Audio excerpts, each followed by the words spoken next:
noite.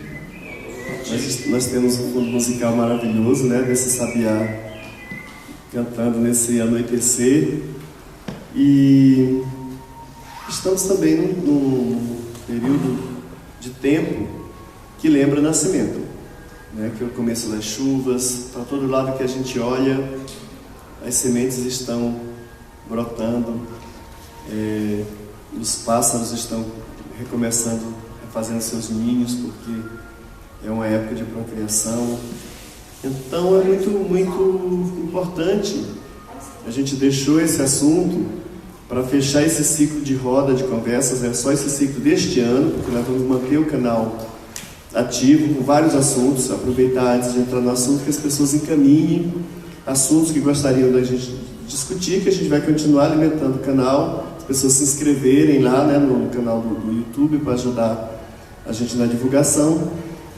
Então a gente escolheu esse tema porque nos remete mesmo à ideia do nascimento.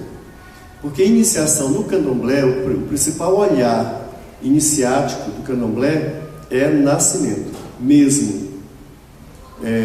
O candomblé não tem pretensão salvífica, nem de santificação, nessa ideia judaico-cristã construída na nossa sociedade. Portanto, não tem apelo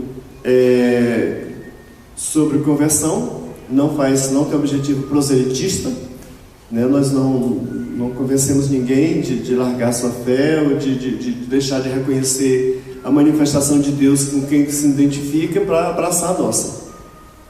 Mas quando a pessoa faz a iniciação no candomblé, ela tem que ser entendida como conversão mesmo.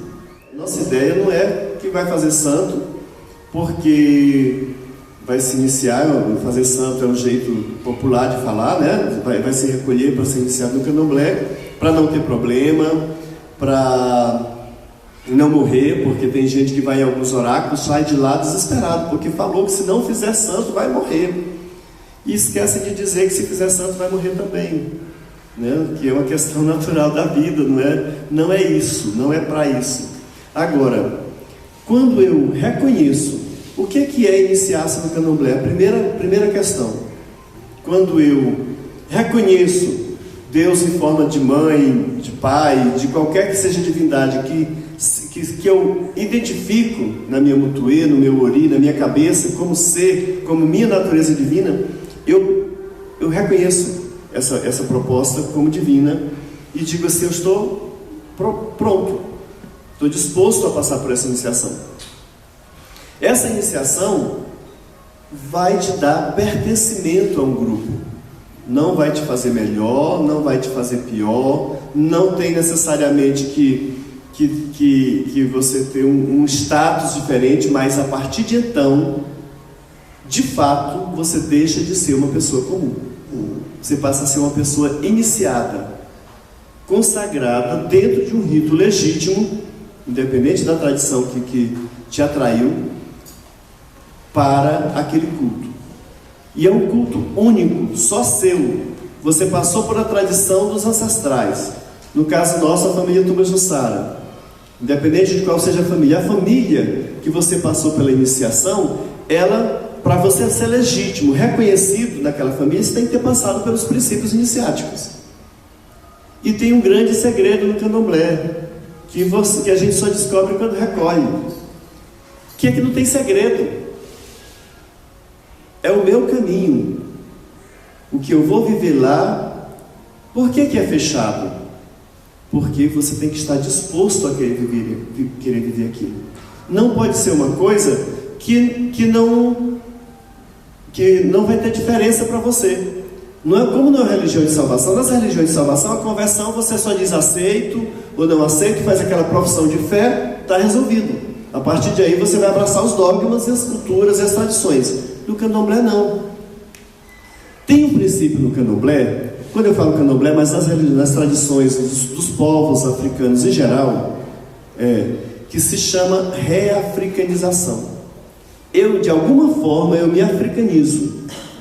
Não vamos dizer assim, eu não gosto daquele termo assim, eu sou branco, mas minha pele é branca, mas eu sou negro de alma. Isso é um jeito de disfarçar também o racismo. Tem que ter cuidado com esse. né? Porque as pessoas que sofrem o racismo é por causa da pele preta. Então não adianta dizer minha pele é branca, mas eu sou negro de alma. Você não vai sofrer o racismo por isso. Ninguém vê a sua alma, as pessoas vão ver a sua pele. Então, mas quando você se converte, você diz sim para uma tradição africana, de alguma forma você se africaniza. Isso independente da cor. Por isso que o candomblé se tornou uma religião universal. Ou seja, independente da sua origem, independente da sua raça, independente da sua língua, independente da cor da sua pele, você pode se converter ao candomblé. Você pode ser iniciado, e o Deus que é pleno, a manifestação de Deus, de Zambi, de Olorum, de Mavulissa, do nome que eu reconheço na tradição que eu adotar, ele se manifesta em mim independente da minha origem, porque ele é universal. Ele é capaz de romper as barreiras culturais, as barreiras étnicas, as barreiras sociais. E isso me dá uma sensação de pertencimento. A pessoa iniciada, ela sabe que a partir de então ela não está mais só, nunca. Porque ela tem uma história iniciática. Aqui nessa sala, entre nós, vamos pensar no tempo de Mameto Twele Zambi, que ela iniciou Tata Mandiamugongo, que é o nosso mais velho da nossa família, em 1910. Não tinha nenhum de nós vivo aqui. Não é verdade? Pensa, nenhum de nós já tínhamos nascido. E já estava lá a tradição, as orações, os ritos. Vamos jogar aqui 80 anos aqui para frente. Não vai ter mais nenhum de nós aqui. Isso é importante. O candomblé te dá visão, te dá pertencimento eterno. Ele te lança para uma vida eterna, plena, independente dos sofrimentos, das lutas, do ganhar, do perder, do adoecer, do morrer, do viver, dessa dimensão. A iniciação que não te lança a um pertencimento eterno tem que ser repensada. Ela passa a ser uma iniciação ritualística somente. E nós temos atualmente, até um tema para a gente conversar na próxima roda de conversa, muitos ritos da nossa sociedade sem mitos. São os ritos formais, mas não tem nada que suporta nenhuma história, nenhuma base teológica, histórica, ancestral, que justifique aquilo. Nós inventamos, a nossa sociedade moderna inventa os ritos iniciáticos, né? E isso passa pelas redes sociais, os grupos. Quantos grupos você pertence nas redes sociais? É uma verdadeira iniciação. Você está lá com aquelas pessoas com quem você se identifica, mas não tem nada, não tem uma história, não tem nada que te suporta. Agora eu tenho a história do meu mais velho, que quando foi iniciado não tinha nenhum de nós aqui nascido. E provavelmente daqui a 80 anos, quando tiver alguns de vocês aqui que tiverem caminho sacerdotal iniciando filhos, daqui a 50, 30, eu vou ter filhos iniciados. Já vai chegar a 80, você não está mais aqui, mas você tem um filho que você iniciou, que vai estar lá lembrando a história daquele ancestral que já não estava, que você não estava aqui quando ele já estava iniciado. Candomblé, ritos afros, é o pertencimento ancestral. Eu falo do meu ancestral, que fala do ancestral dele, que fala do ancestral dele.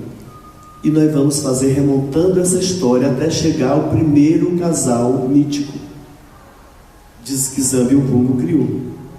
Eu pertenço à história de Zambi. Eu venho de uma linhagem direta da consciência divina criadora. Não tem como fazer diferente. Senão não faz sentido me iniciar sem ser por um ideal de pertencimento a uma consciência sagrada. Se eu vou remontar ao meu avô, ao meu bisavô, ao meu tataravô, e vou remontar, eu vou chegar em algum momento no primeiro casal mítico, que nós não vamos discutir aqui nenhum preceito científico, se foi pela evolução, se Zambi fez, como o mito diz, e colocou lá debaixo da malemba. Não vamos discutir as verdades universais escondidas nos mitos, mas em algum momento, isso que nós chamamos de raça humana se iniciou e eu estava lá. Pela ação de Zambi, você estava lá nesse momento. Por isso que você está aqui. Daqui a 80 anos, quando nenhum de nós mais estivermos aqui, nessa dimensão, de alguma forma nós vamos estar lá sim, pela linhagem ancestral. Você tem em você toda a história da humanidade. e tem toda a história divina. O primeiro momento que a consciência divina se movimentou, você estava lá. E o candomblé te faz isso.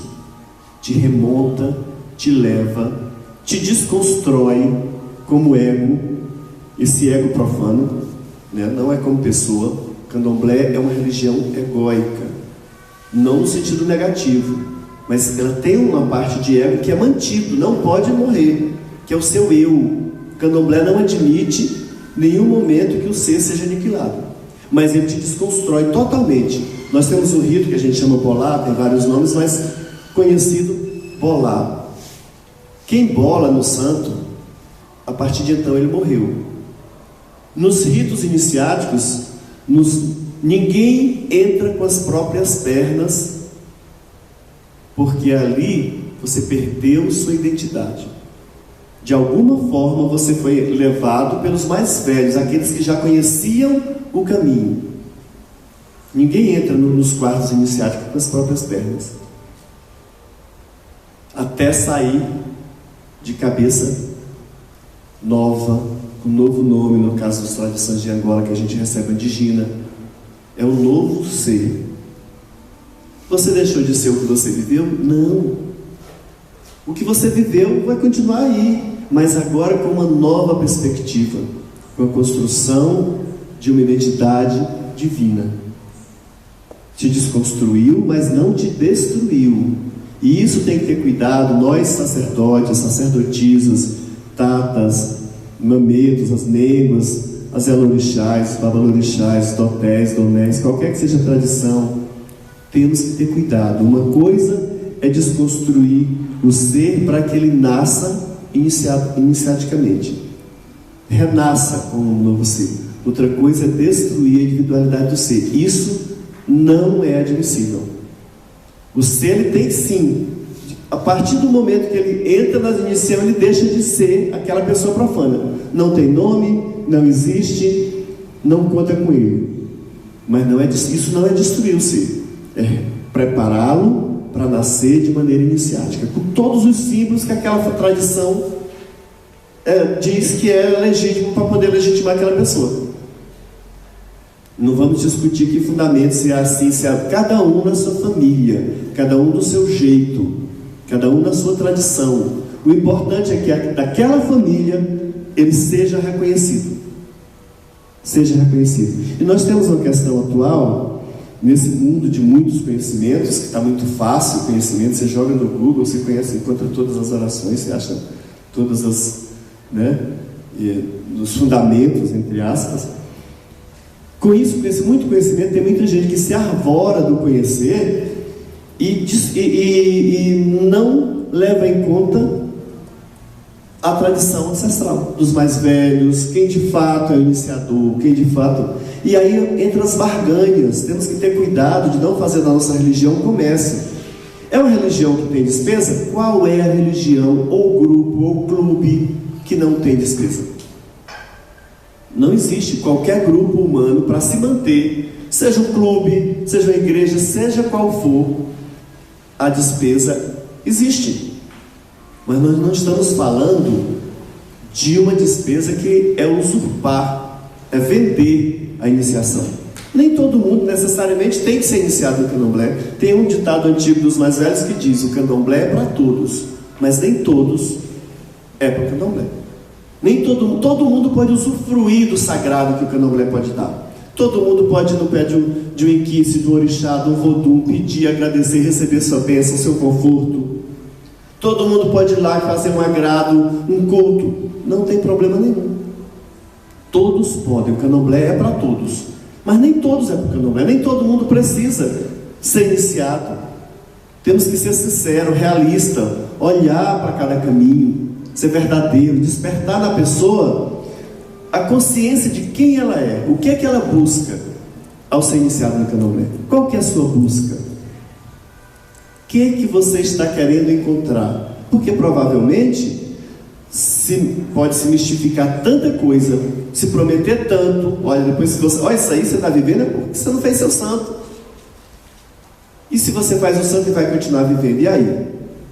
Como é que você vai lidar com essa decepção de fé que você proporcionou. Então, o candomblé tem todas essas questões. Não fazer o comércio só pelo saber, porque eu sei. E tem muita gente que não é legítima. Não estou dizendo, a pessoa foi iniciada por alguém que não é legítimo, então, não, o sagrado daquela pessoa é verdadeiro. Mas se ela não é reconhecida na família, sempre pergunte: quem é seu pai?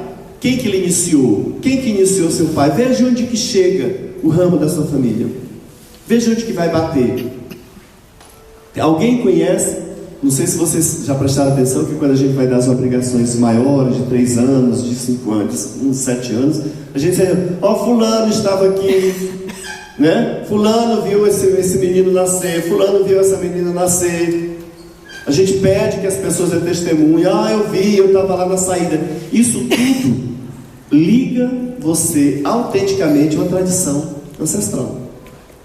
E isso não entra em choque com sua fé, com a fé dos seus ancestrais sanguíneos, não. Como o candomblé não tem essa pretensão de desconstruir a verdade de ninguém, porque nós concebemos Deus manifestado diversamente no planeta, Deus se manifesta diversamente no planeta, em vários povos, não tem problema, você não precisa romper com sua ancestralidade sanguínea. Em nenhum momento a gente faz esse choque, pelo contrário, você pode conviver muito bem.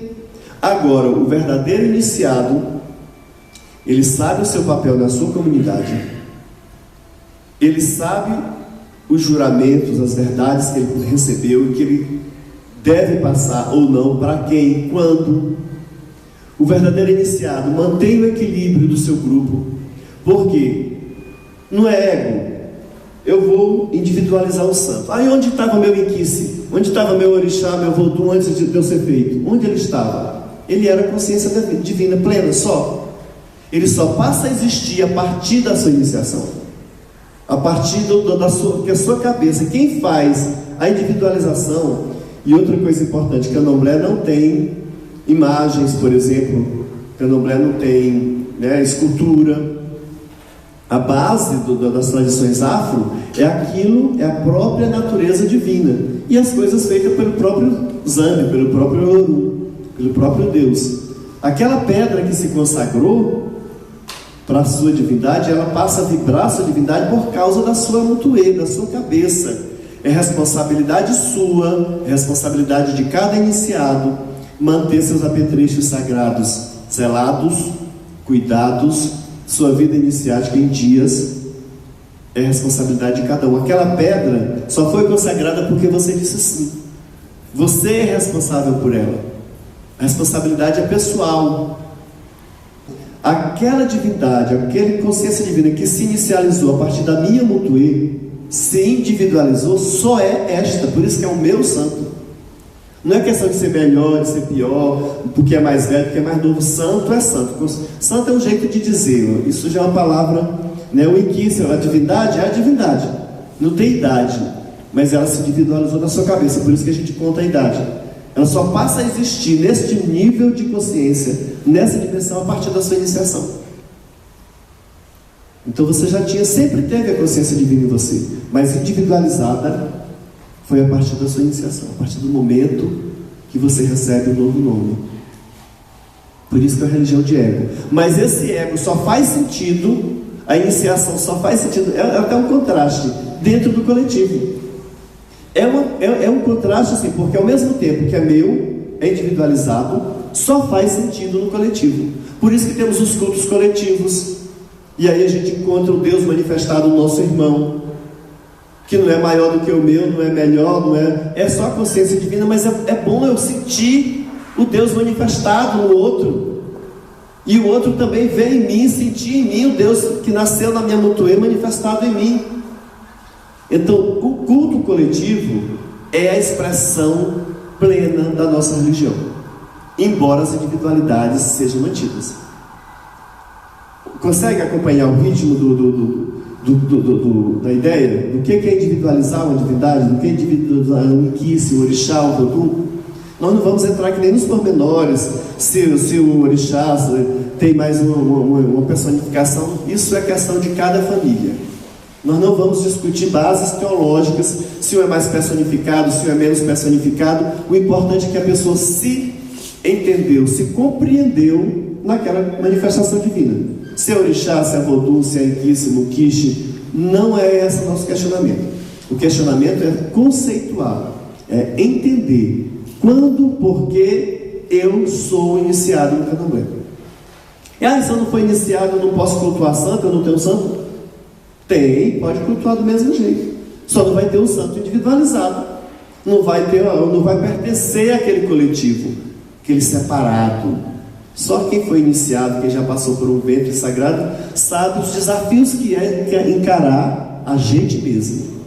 Porque não tem outro lugar para Deus vir se não for de nós mesmos. Encarar a gente mesmo, nossos desafios, os nossos dilemas, ao mesmo tempo encarar o aconchego, o acalanto da divindade que se individualiza no nosso interior.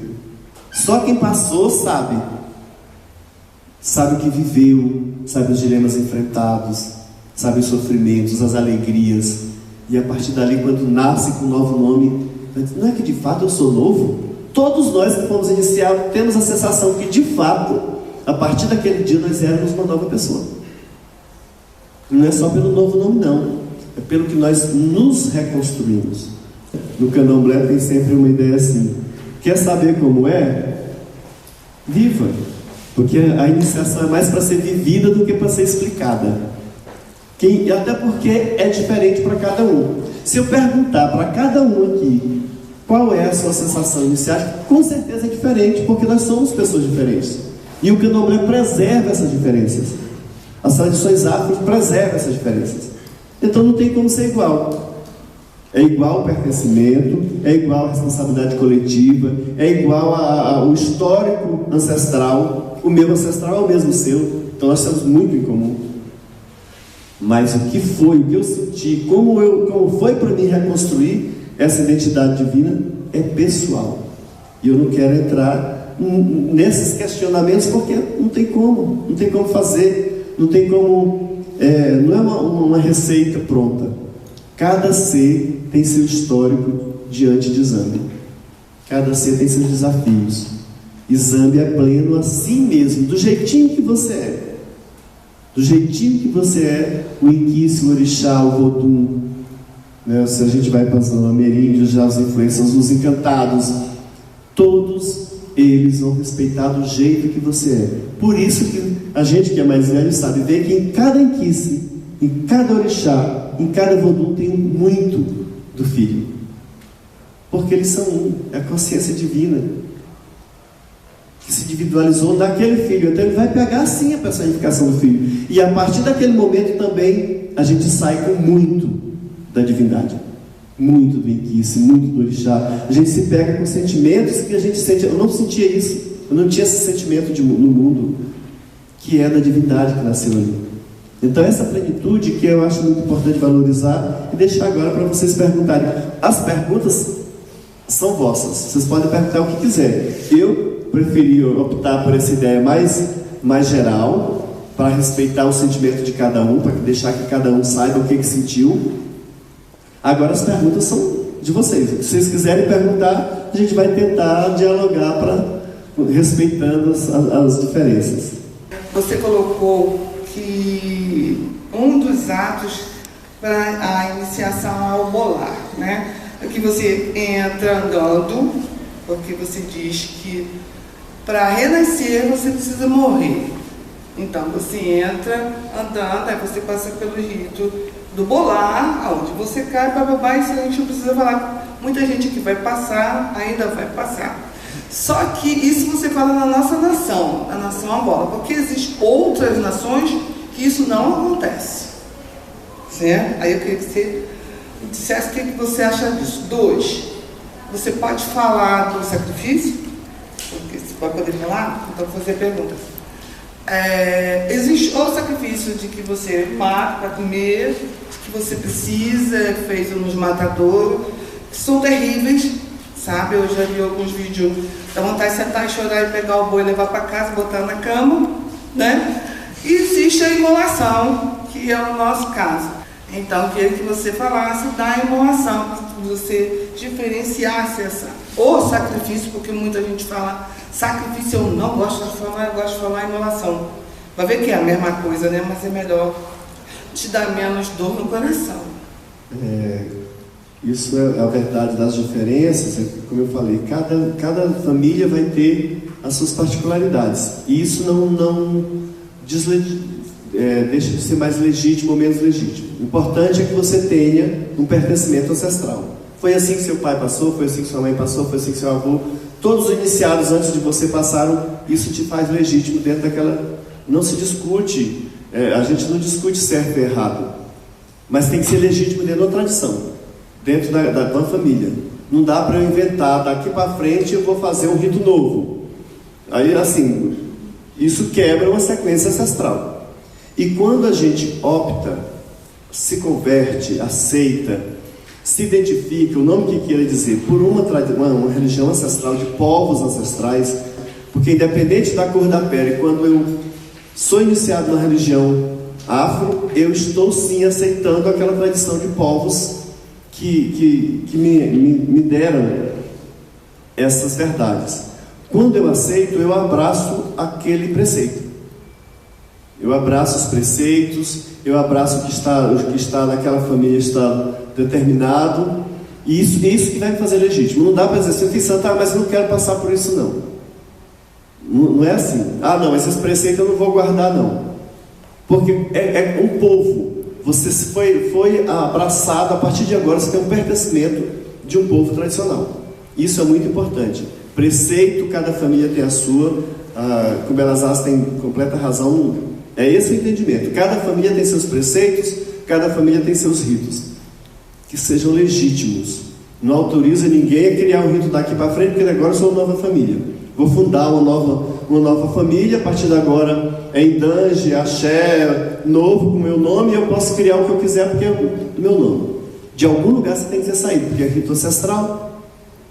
Lembra que você tem que ter um ancestral até chegar o casal primordial, em algum momento você tem que ter um pertencimento. Completamente razão. A questão da sacralização, que é da imolação, realmente a palavra sacrifício não é a palavra mais legítima, mais verdadeira, no sentido teológico do candomblé. Mas as línguas, em geral, elas têm limitações para expressar sentimentos. As palavras nem sempre conseguem expressar o verdadeiro sentimento. Quando o candomblé, eu digo assim, olha, ser iniciado é ressignificar o mundo, ressignificar. O candomblé, as religiões afros, as religiões tradicionais, os povos de terreiros, nos seus ritos de fé, são capazes de ressignificar, inclusive, o ato de fazer um sacrifício de um animal, de um grão, de uma folha, dentro da sua fé. Até o ato alimentar. Por isso que a gente trabalha muito pela segurança alimentar. E isso é importante, porque nós estamos correndo um grande risco de influências graves na nossa democracia laica.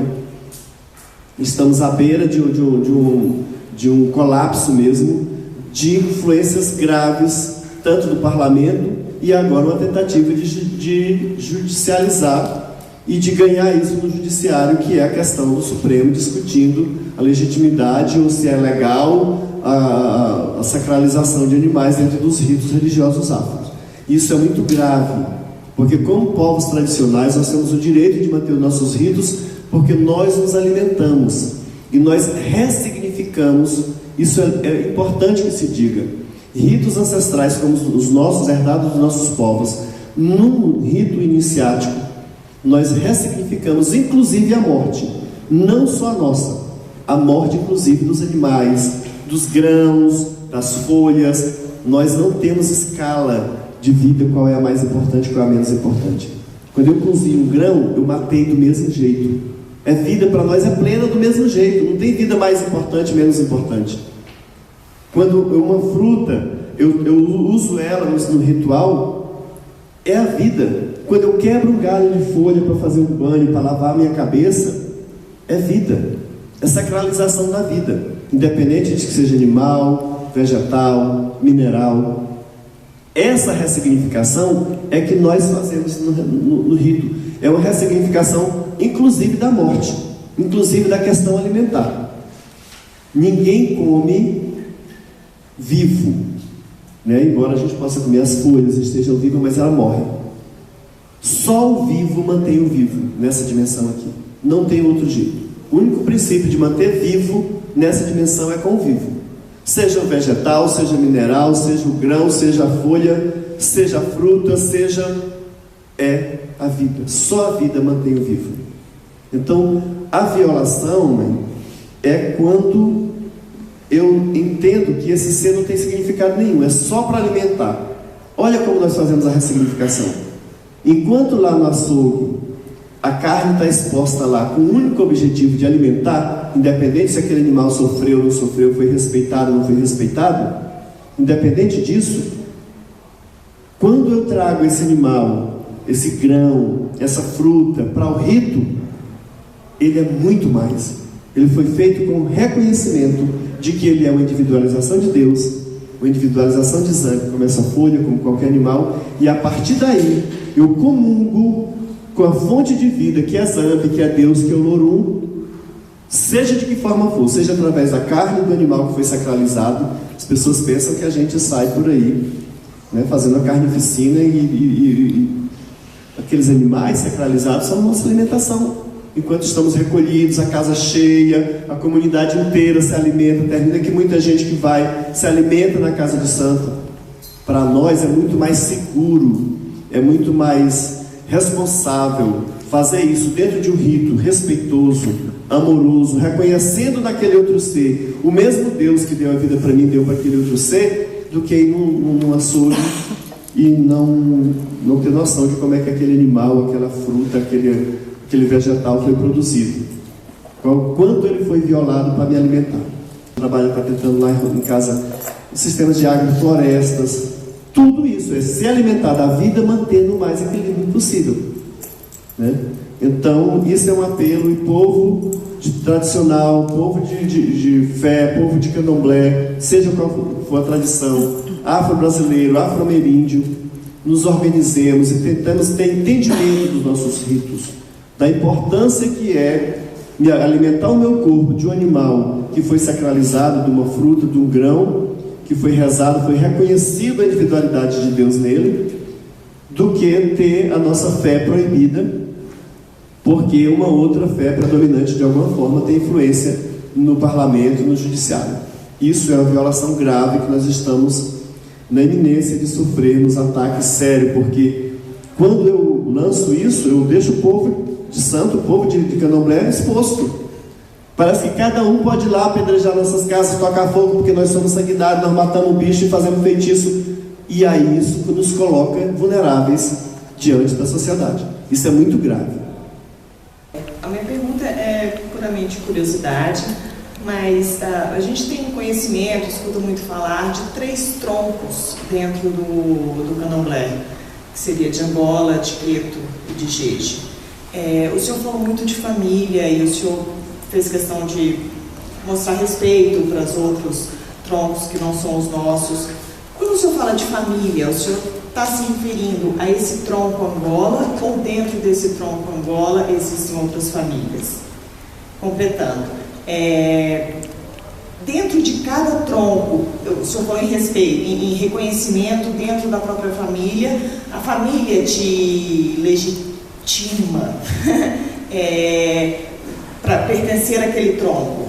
Como é que se dá isso dentro desses outros troncos? E a relação entre eles de reconhecimento de um outro tronco que não é o seu, de um processo que não é o seu, enfim. Essa pergunta é muito pertinente, porque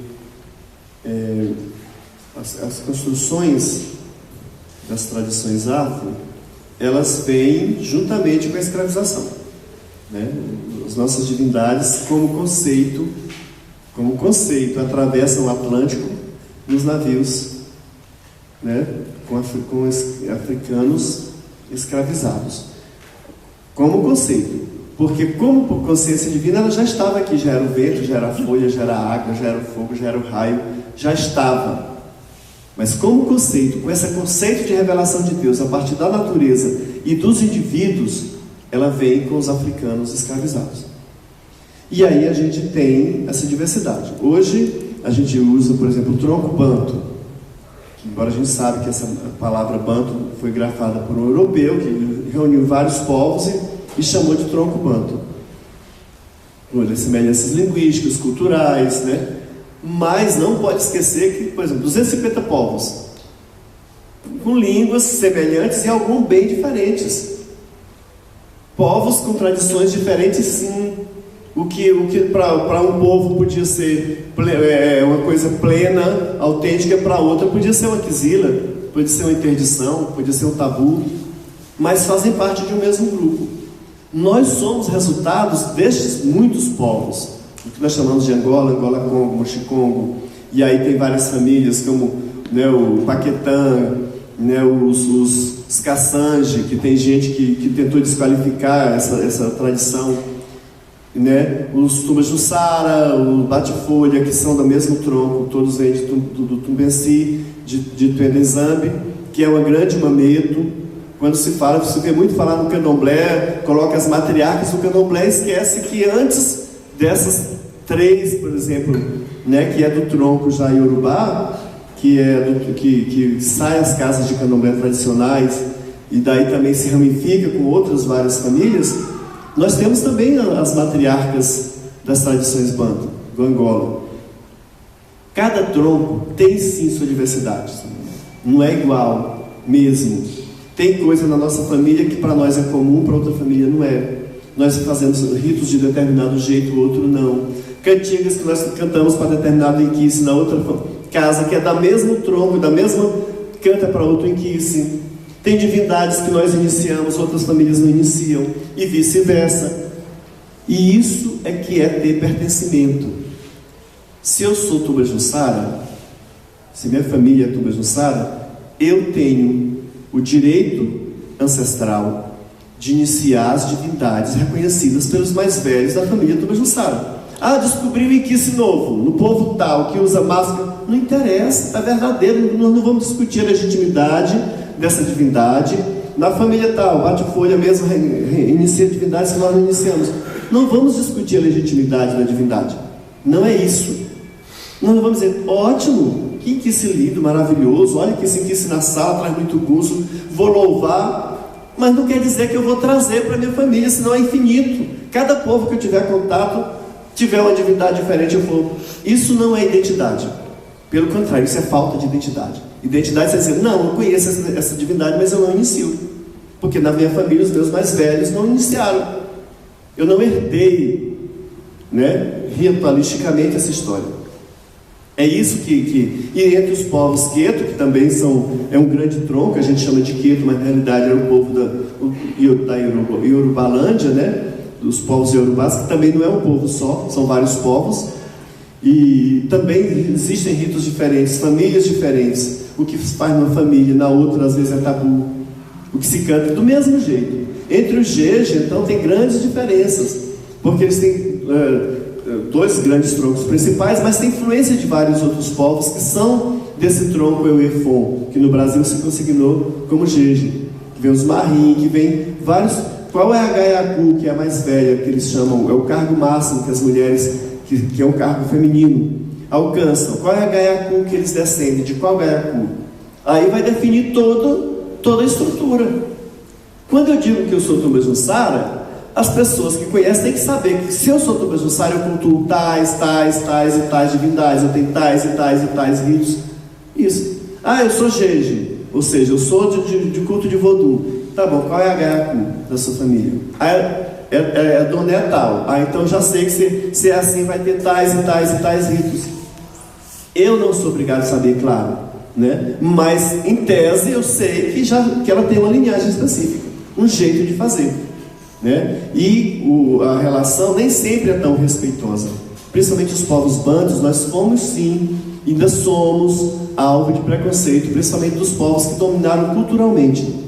Né? Nós temos o professor Renato da Silveira, ele registra cultos calundus com divindades como Caiano já em 1700 e pouco, em Ilhéus. Isso é registrado pela Inquisição, pelo Santo Ofício, né? Ele encontrou nos processos mulheres sendo processadas porque cultuava Caiango. Ela vinha para a sala e Caiango curava as pessoas muito antes dos cultos de orixá serem organizados. Então não dá para dizer que como esse nome candomblé, talvez essa estrutura possa se atribuir em um determinado momento, mas a própria palavra candomblé, a maioria dos estudiosos atribui como a palavra manto, né? Então assim, mas hoje a gente já consegue sim ter uma relação muito boa. Por exemplo, não dá para eu chegar num lugar e ser chamado de babalorixá.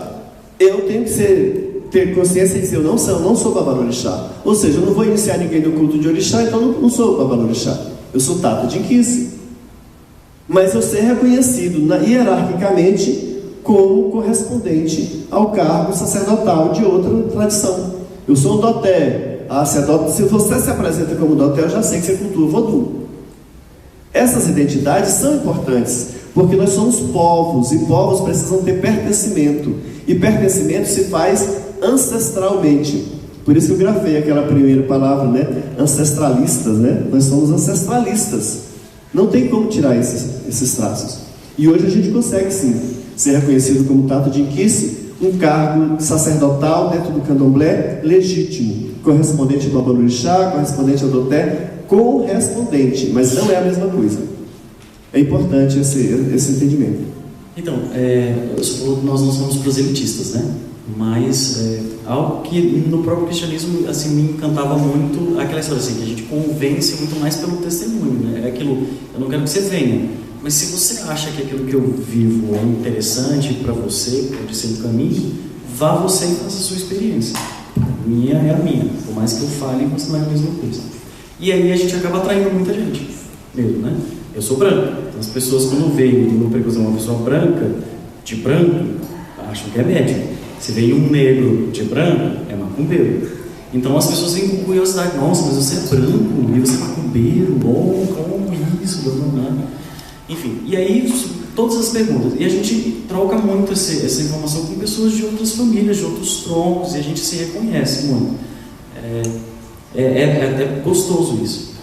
E muita gente que não é o assunto da iniciação, as pessoas acabam se aproximando e acabam perguntando, e curiosidade, como é o processo iniciático, etc.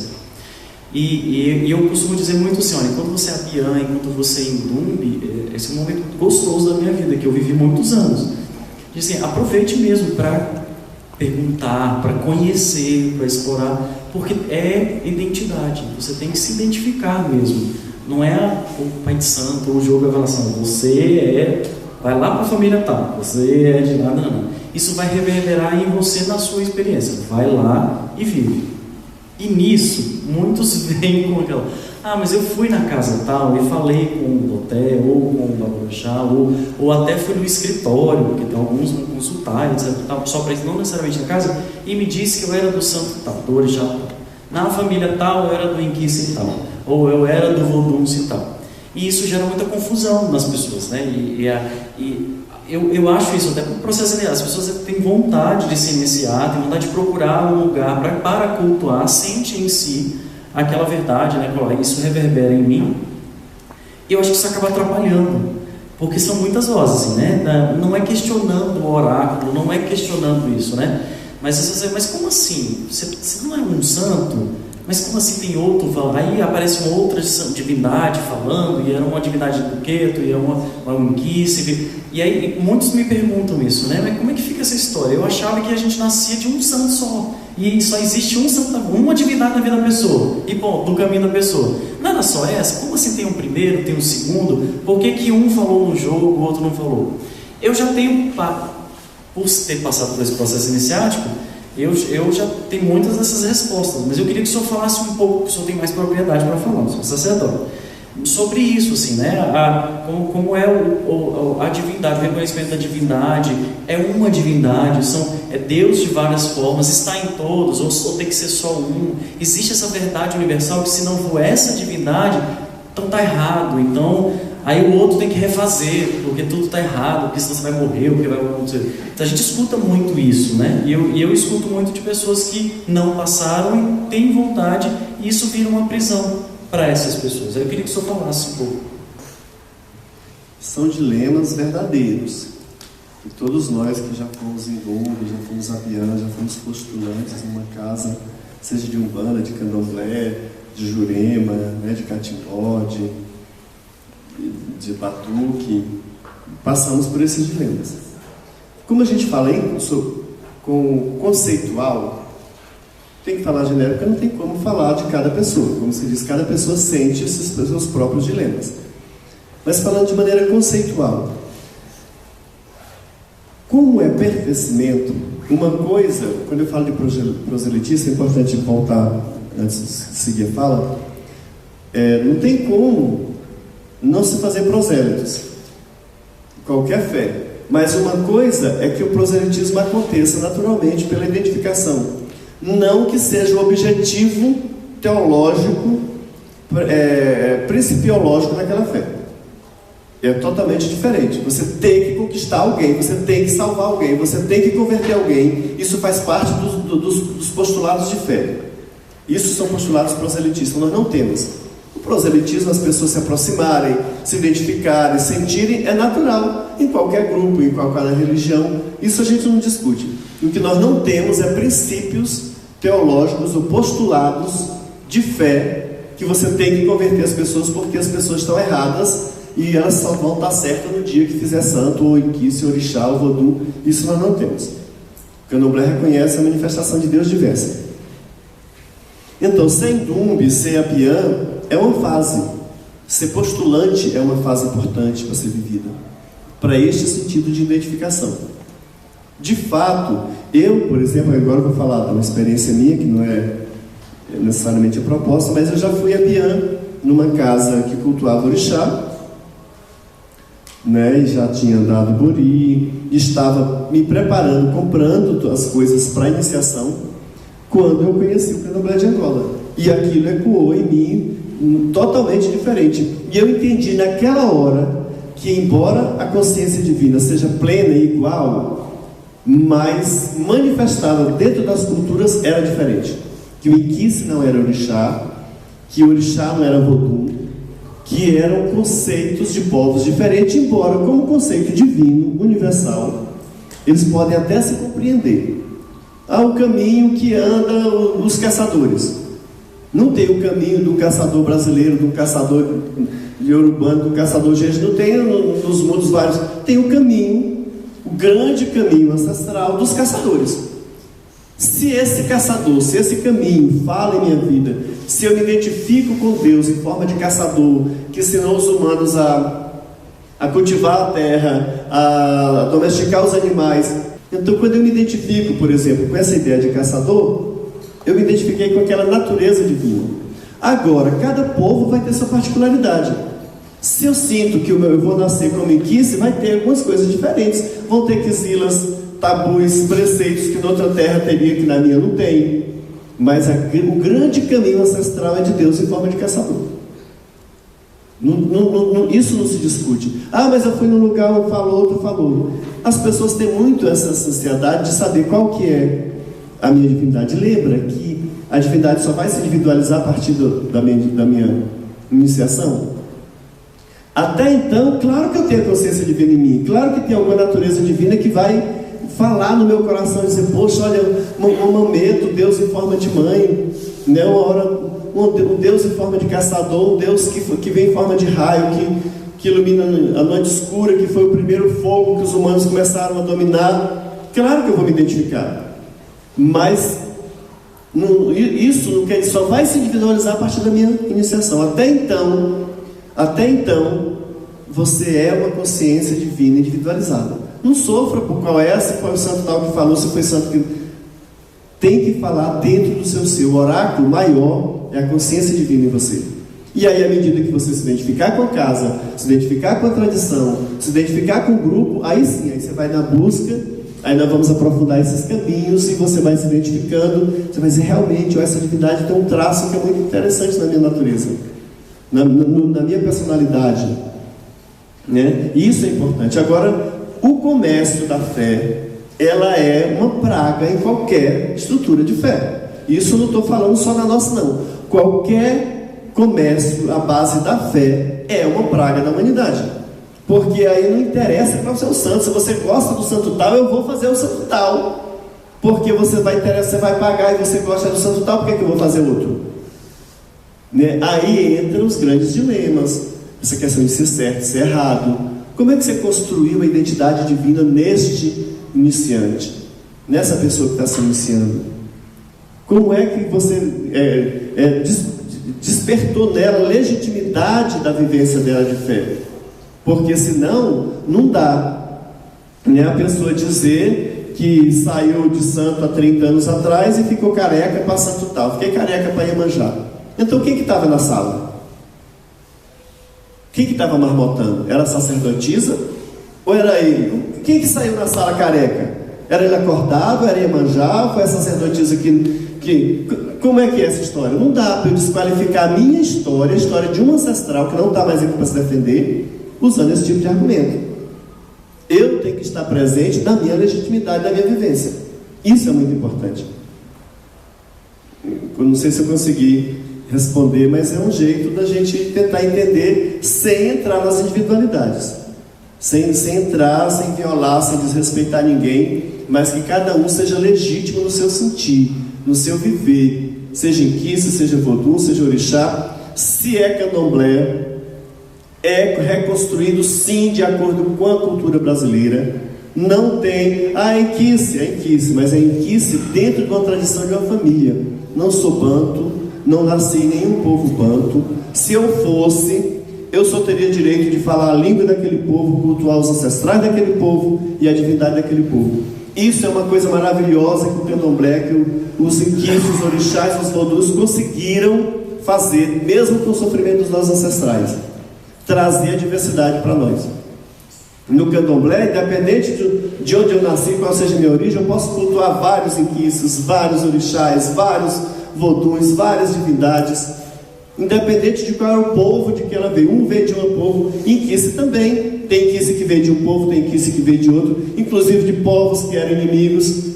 Não é porque era banto, era todo mundo amiguinho, não. Tinha povos que eram por si mesmos, historicamente. E aqui no Brasil a gente consegue juntar todo mundo. E aí eu vou viver o inquice de acordo com a reconstrução individualizada daquela família. Se santo tal, daquela família tal, usa chapéu, usa assim, é assim que vai ser. A natureza divina não diminui e não é mais ou menos importante por isso. Não é porque colocou um elemento que trouxe da África, do povo lá, que fez um santo mais importante do que outro, não.